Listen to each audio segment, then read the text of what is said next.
What's up everyone, it's Hector here, and today I want to be reviewing my unofficial NWA Worlds Heavyweight Championship title belt. This belt I got off of some third-party seller on eBay because I would like to get an official NWA Championship belt replica, but these ones are pretty tough to come by. I did see one by Premier on eBay for about a week for $500 and sold like that. So I got this unofficial belt from a seller from like Pakistan or somewhere in the Middle East. There's numerous countries in the Middle East that sell semi-high quality replica championship belts. I want to say it's semi-high quality because compared to other championship belts, these belts use a simulated leather, a polyurethane. So that is kind of good for displaying your belts as like a trophy. But if you want to hold your belts like the other real championship belts, you got to usually get a leather, which is like this. And it's floppy, and it feels like a real championship belt and looks like a real championship belt. But when you try and set it to like showcase, to display, it doesn't really stand up as well as those simulated leathers unless you have something on each particular piece holding it straight up and sturdy, because it will start sagging because leather isn't meant to be so stiff.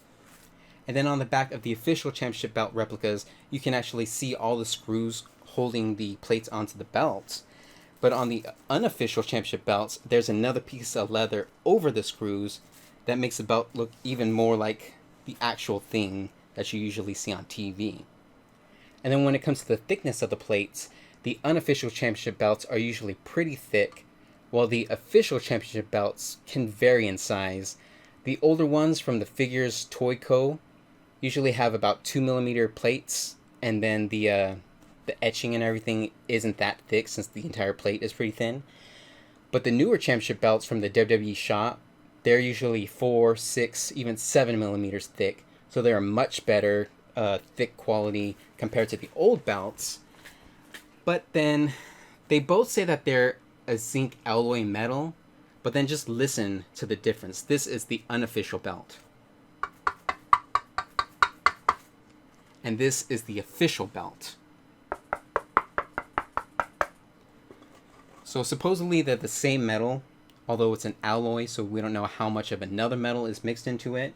But these official plates usually sound much more thicker, much more solid compared to the unofficial plates. So all in all, I would say the unofficial championship belts have better leather, sometimes better thick plates. You might be able to find a belt unofficially when you can't find an official one. Usually like the NWA and the TNA championship belts, usually can't find those officially that well. The official belts are usually worth more. They're more solid, more sturdy. Unofficial belts, I want you to take a look at the bottom under the wrestling logo. That's not really dirty. It's like stained on there, and that has been there since I got it from eBay. It looks like when they were melting metal, some hot metal pieces dripped right here, and then they try to smear it off or something, and then it just smeared all over and left that kind of stain. So you probably don't have the same quality control with the unofficial belts compared to the official belts. And even the gold coloring looks pretty cheap. Other than that, it's pretty much same quality or even better quality compared to the official title belts. The plastic jewels seem about the same. The construction and the design seems like it would be about the same.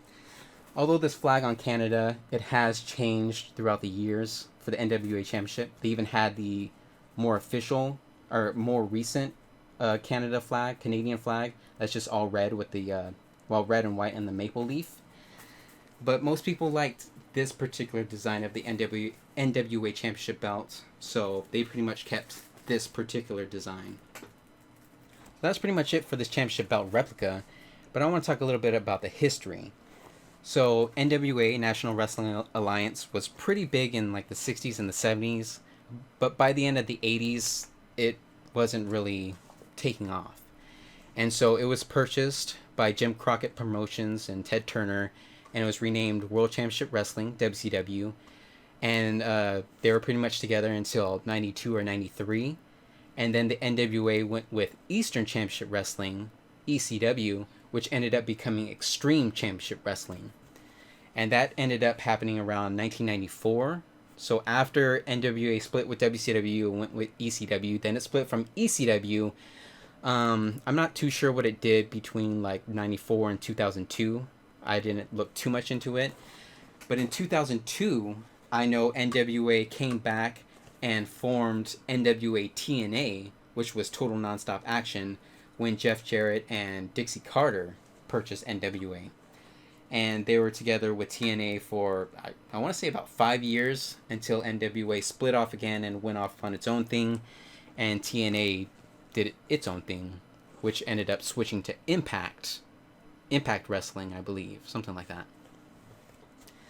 So yeah, that's pretty much it for this NWA Worlds Heavyweight Championship replica title bout, the unofficial version that I got off of eBay. I would like to get an official version that's all licensed and all that, but those are pretty tough to come by. If you like this video or appreciated me doing it, you can give it a thumbs up. And subscribe to my channel for more collectible reviews. I want to review more Wrestling Championship belts. I also have some anime figure reviews and some other toy collectibles. You can also leave a comment telling me what you think about the NWA Worlds Heavyweight Championship belt. Maybe which is your favorite version. And, you know, there's also different versions with the different Canadian flags. And do you like the unofficial belts with the real leather, or the official belts with the simulated leather for displaying or for holding or whatever? And you can also share this video with other wrestling fans. So yeah, like, comment, share, subscribe, all that good stuff. See y'all later. And always keep on collecting.